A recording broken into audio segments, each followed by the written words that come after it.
Anda kembali di kabar Merah Putih. Tim penyidik Jaksa Agung Muda Tindak Pidana Khusus menetapkan 11 tersangka perkara korupsi ekspor crude palm oil atau CPO dan produk turunannya periode 2022 hingga 2024. Perkara tersebut diduga menyebabkan kerugian dan kehilangan penerimaan negara hingga belasan triliun rupiah.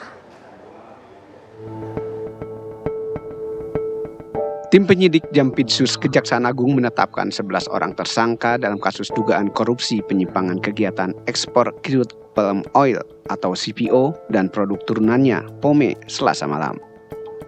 11 tersangka tersebut terdiri dari 3 penyelenggara negara dan 8 pihak swasta, yaitu LHB selaku pejabat Kementerian Perindustrian, FJR pejabat Direktorat Jenderal Bea dan Cukai, MZ selaku ASN pada kantor pelayanan Bea dan Cukai Pekanbaru.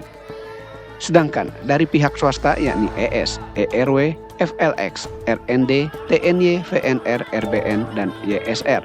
Mereka diduga bersama-sama melakukan penyimpangan dalam kegiatan ekspor CPO dengan cara merekayasa klasifikasi komoditas.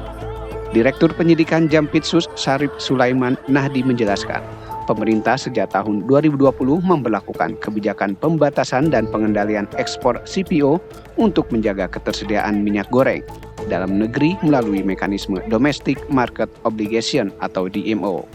Syarif menyebut dalam pelaksanaannya penyidik menemukan adanya rekayasa klasifikasi ekspor CPO berkadar asam tinggi diklaim sebagai POME atau limbah, sehingga dapat diekspor tanpa memenuhi kewajiban DMO serta membayar bea keluar dan pungutan sawit lebih rendah.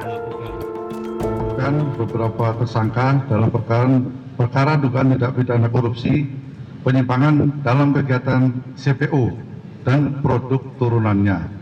Menemukan adanya penyimpangan berupa rekayasa klasifikasi komoditas ekspor CPO, yang secara substansi merupakan CPO berkadar asam tinggi yang sengaja diklaim sebagai POME atau PAO dengan menggunakan HS code yang berbeda, di mana HS code ini diperuntukkan bagi residu atau limbah padat dari CPO.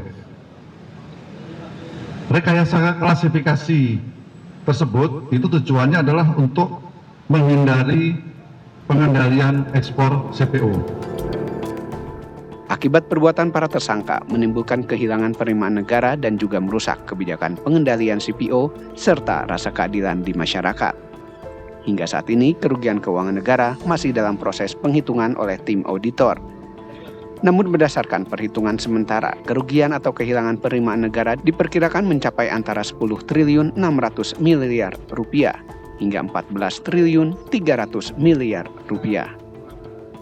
Terhadap seluruh tersangka, penyidik melakukan penahanan selama 20 hari ke depan di Rutan Salemba Cabang Kejaksaan Agung dan Rutan Salemba Cabang Kejaksaan Negeri Jakarta Selatan. Dari Jakarta, Novan Santoso, TV One mengabarkan.